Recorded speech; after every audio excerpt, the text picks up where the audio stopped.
Assalamualaikum warahmatullahi wabarakatuh. Perkenalkan, nama saya Maria Zoktavia. Saya dari Prodi Sarjana Terapan Keperawatan dan Profesi Nurse Poltekkes Kemenkes Bengkulu.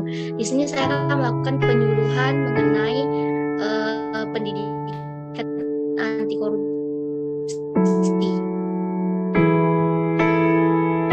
Penyuluhan anti korupsi pada mahasiswa untuk dapat memenuhi dan mengetahui tentang nilai-nilai korupsi.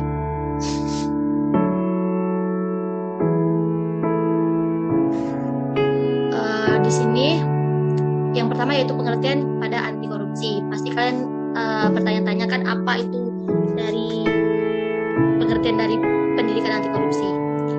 Korupsi, rasuah atau upaya merugikan keuangan negara adalah tindakan pejabat publik baik politis maupun pegawai negeri serta pihak lain yang terlibat dalam tindakan itu yang secara tidak wajar dan tidak legal menyalahgunakan kepercayaan publik yang dikuasakan kepada mereka untuk mendapatkan keuntungan sepihak.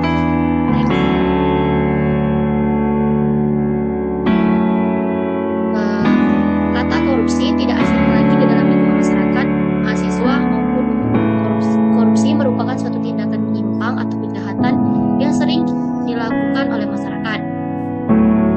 Korupsi juga tidak berupa sejenis uang, namun juga seperti pada lingkungan mahasiswa, yakni memberikan hadiah atau gratifikasi kepada dosen.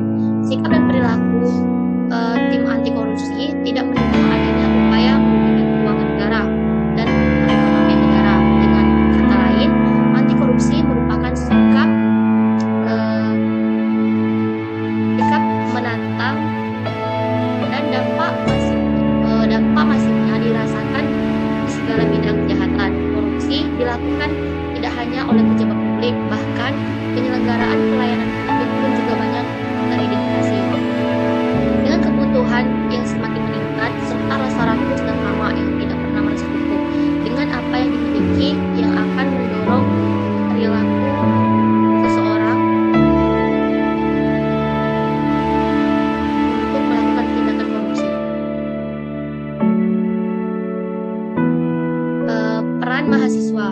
Peran mahasiswa dalam memberantas tindakan korupsi dalam masyarakat adalah sebagai kontrol sosial, yang mana mahasiswa dapat melakukan peran preventif terhadap korupsi dengan membantu masyarakat dalam mewujudkan ketentuan dan peraturan yang adil dan berpihak pada rakyat banyak, sekaligus mengkritis peraturan yang tidak adil dan tidak berpihak pada masyarakat. Penyebab faktor pada korupsi ini yaitu faktor ekonomi. Ini juga merupakan salah satu penyebab terjadinya korupsi. Selain rendahnya gaji pegawai, banyak aspek ekonomi lain yang menjadi penyebab terjadinya korupsi tersebut. Di antaranya kekuasaan pemerintah yang dibarengi dengan faktor kesempatan bagi pegawai pemerintah untuk memenuhi kekayaan mereka dan krinolina.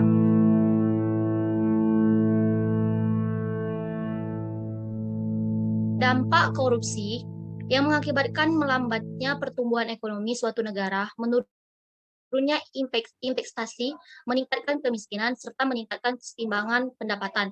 Bahkan korupsi juga dapat menurunkan tingkat kebahagiaan masyarakat di suatu negara tersebut. Yang terakhir yaitu nilai-nilai anti korupsi.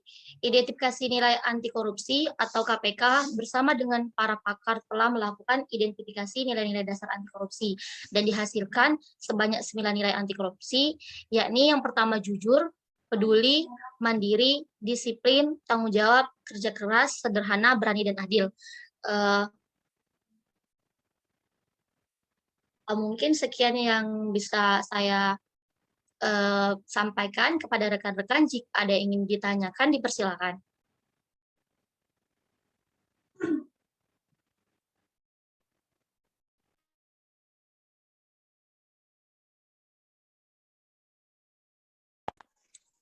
Izin bertanya, Kak.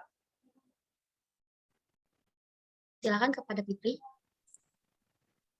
Baiklah, pertanyaan saya yaitu apakah manfaat kompetensi penyuluhan anti korupsi? Baiklah, terima kasih kepada Fitri sudah memberikan pertanyaan. Saya akan menjawab pertanyaannya.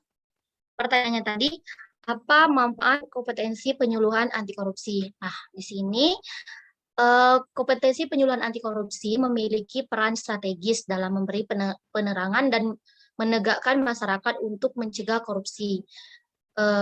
Dengan mengembangkan budaya anti korupsi sehingga diharapkan visi masyarakat Indonesia yang berbudidaya hukum pada tahun 2045 dapat tercapai.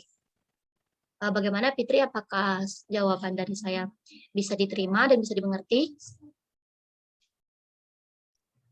Iya bisa Kak. Jawabannya bisa saya terima. Baiklah, terima kasih pada kalian telah berpartisipasi dengan penyuluhan yang saya berikan. Apabila ada kata-kata yang salah dalam penyuluhan ini, saya mohon maaf. Saya ucapkan terima kasih. Saya akhiri. Wabillahi taufiq wal hidayah. Wassalamualaikum warahmatullahi wabarakatuh. Waalaikumsalam warahmatullahi wabarakatuh.